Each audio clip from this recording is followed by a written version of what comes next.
बिस्मिल्लाहिर्रहमानिर्रहीम, अस्सलाम वालेकुम। दिस इज़ मोहम्मद हमज़ा और आज हम मैट्रिसेस पढ़ेंगे। मैथ्स का एक बड़ा मेजर टॉपिक है ये। इसमें से 1 से 2 सवाल पेपर में लाज़मी आएंगे एनईटी के अंदर, ठीक है?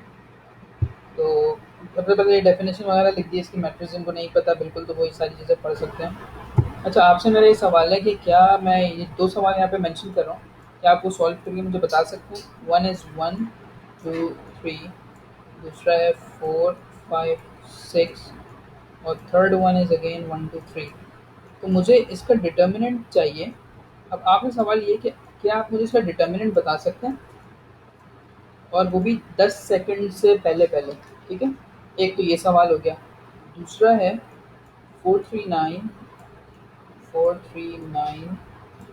मैंने सोचा लिखूंगा ताकि आपको टाइम ज़्यादा मिल जाएगा, आप लोग थोड़ा अपना दिमाग लगाएं इस पर कि कैसे करेंगे इसको।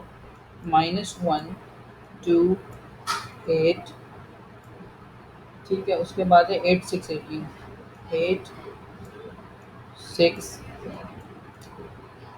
18। आपने मुझे इनका डिटर्मिनेंट बताना है और वो भी 10 सेकंड से पहले पहले, ठीक है? अच्छा, इस वीडियो के जब आप ये पूरी देख लेंगे उसमें फिर आपको पता चल जाएगा कि इनकी शॉर्टकट्स क्या है और इसको कैसे करते हैं। सबसे पहली जो चीज़ हमारे पास है वो टाइप्स है मैट्रिसेस की। पेपर में जो पूछ लिया उसने तो पूछ लिया आपसे कि मैट्रिसेस की टाइप्स क्या होती हैं। तो ये सारी टाइप्स यहाँ पे मेंशन कर दी जिसमें आपको आसानी हो वहाँ से पढ़ लीजिएगा इसको। देखें, स्क्वायर मैट्रिक्स क्या होते हैं जिसमें नंबर ऑफ रॉज और नंबर ऑफ कॉलम्स बराबर होते हैं। रेक्टेंगुलर मैट्रिक्स में रॉज और कॉलम बराबर नहीं होंगी।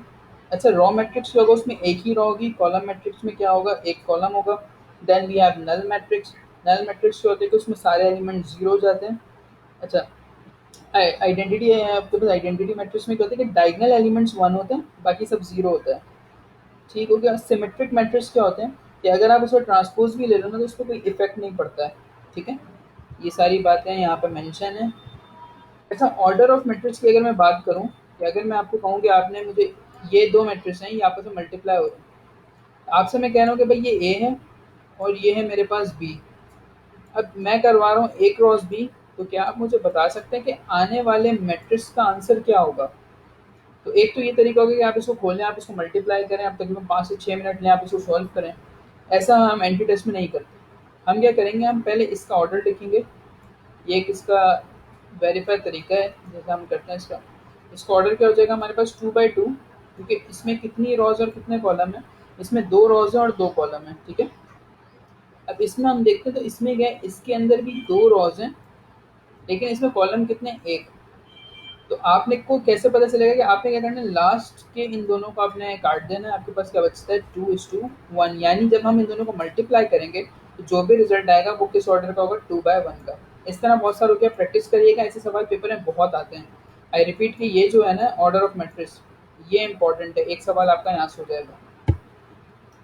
नेक्स्ट इज बहुत सारे सवाल आपके प्रॉपर्टी से सॉल्व होते हैं। प्रॉपर्टी पहले पढ़ लेते हैं फिर देखते हैं कौन सा सवाल प्रॉपर्टी से होगा। If order of a matrix is change but elements remain same, ठीक है? ये आई गेस इतने ज़्यादा यूज़ नहीं होती लेकिन फिर भी पढ़ लें, मेरे पास लिखा हुआ था तो मैंने इसको लिख दिया, वैसे इतना ज़रूरी नहीं है। इफ एनी रो और column is repeated then the answer of determinant is zero. अगर एक मैट्रिक्स के अंदर कोई भी कॉलम या कोई भी रो अगर रिपीट हो रही है तो उसका आंसर हमेशा जीरो आएगा। इफ एनी रो, ये हो गया, इफ एनी रो और column of matrix zero then determinant is zero. For example आपके पास कुछ इस तरह का सीन है, 0, 0, 0, तीनों आपके पास जीरो हो गए तो इसका मतलब आंसर भी आपके पास क्या आएगा इसका, जीरो।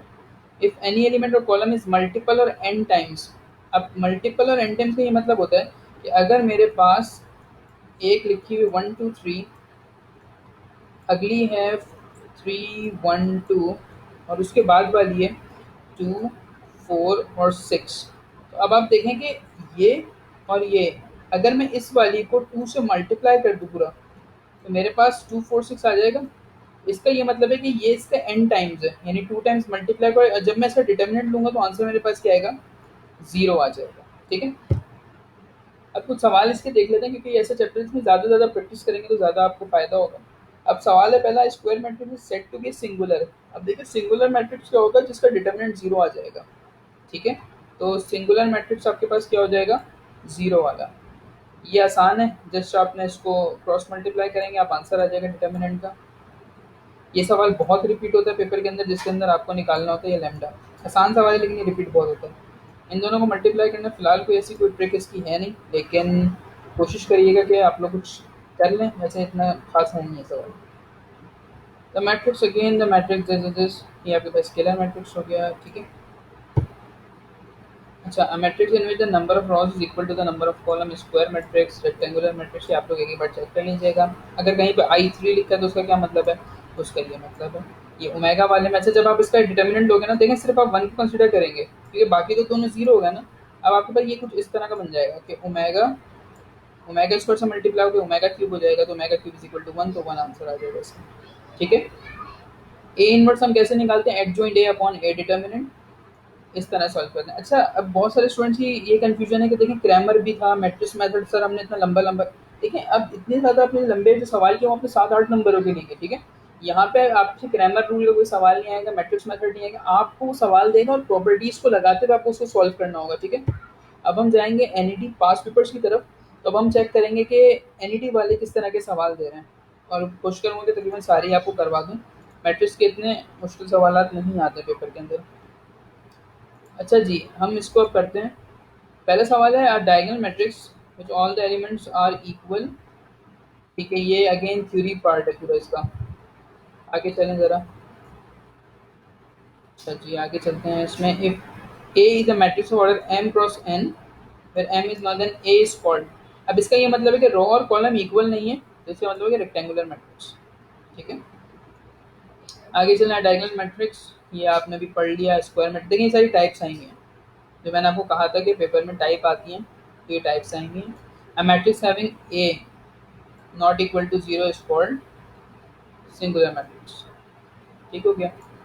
इसका ए डिटर्मिनेंट आप निकाल लेंगे, आसान है। अच्छा, अब देखिए ये जो सवाल है देखने में कितना बड़ा लग रहा है, A B C 5 6 7 A B C, इसका डिटर्मिनेंट पूछ रहा है, तो भाई देखें सीधा सीधा डिटर्मिनेंट इसका जीरो आ जाएगा। कैसे जीरो आ जाएगा, क्योंकि ये ए बी सी, ये ए बी सी, यानी दो रोज आपके पास बराबर हो गई हैं। जब दो रोज आपके पास सेम होती है तो आंसर आपके पास क्या आता है, जीरो, ठीक है।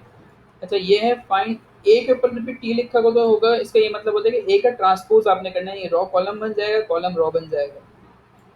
This is easy, just compare कराना, आंसर आ जाएगा आपके पास। फाइंड वाई, आप वाई फाइंड आउट कर सकते हैं। इसमें जैसे आपने वो बना के उसको प्रोवाइड करने, दो इक्वेशंस हैं। आई डोंट थिंक सो ये इतना मुश्किल है कि जिसमें आपको बहुत समझाने की ज़रूरत पड़े, ठीक है। अच्छा जी, next if A is equal to and B then A cross B किसके बराबर होगा। आप कोशिश करिए कि इसको मल्टीप्लाई कर लें, आसान सवाल है, थोड़ा सा लंबा है लेकिन आसान है। Find A dot A if A is equal to, यानी ए को आपने इसी से मल्टीप्लाई करवाना है और फिर आपने आंसर देखना है इसका। आगे चलें, ठीक हो गया ये। ओके जी, ए का ट्रांसपोज और फिर उसका ट्रांसपोज, देखें एक चीज़ का ट्रांसपोज करेंगे फिर दोबारा ट्रांसपोज करेंगे तो वही वेक्टर, सॉरी वही मैट्रिक्स आपके पास वापस आ जाएगा, ठीक है। ओके जी, अब matrix which has no inverse, यानी आप उसका इनवर्स नहीं कर सकते तो वो सिंगुलर मैट्रिक्स होता है। और इसके अलावा कोई सवाल, अच्छा ये देखें, ये मैंने आपसे बात की ना, 1 1 1 इस तरह से रिपीट हो रहा है, इसका आंसर हमेशा आपके पास जीरो हो जाए। आपसे पूछ रहा है उसके बाद कि if this is a singular matrix order 2 by 2 then the value of it is, आप उसको सॉल्व कर। देखिए ये जो 17 सवाल है ना, ये एनईटी पास पेपर के सवाल हैं। आप इनको तो करें लेकिन ज़रूरी नहीं है कि सिर्फ यही रिपीट हो पेपर के अंदर। आप कोशिश करें कि आप थोड़ा सा एक्स्ट्रा भी पढ़ें इसमें से ना, डिफरेंट किताबों में से ये जो सवाल दिए ये करें अपने पास। और मैट्रिक्स की कोई शॉर्ट थिंग, कोई ऐसा कोई ट्रिक्स नहीं होती, लेकिन जैसे आपने प्रॉपर्टी से सही से इस्तेमाल करते हुए कि जो 5 मिनट का सवाल आप उसको 1 मिनट में कर लें बस। जी, आपसे मैंने 2 सवाल पूछे थे कि कैन यू आंसर दीज़, तो आप बिल्कुल उनका आंसर करें। मेरे पास वो स्लाइड से मिट चुका है, तो लेकिन अब आप बता सकते हैं कि उसका आंसर क्या होगा, ठीक है। इसके अलावा अगर आपके ज़हन में कोई सवाल है मैट्रिक्स से रिलेटेड या उसकी प्रॉपर्टी से, तो आप बिल्कुल पूछ सकते हैं। और नेक्स्ट वीडियो फिर हम देखेंगे हम किस सब्जेक्ट पे लेके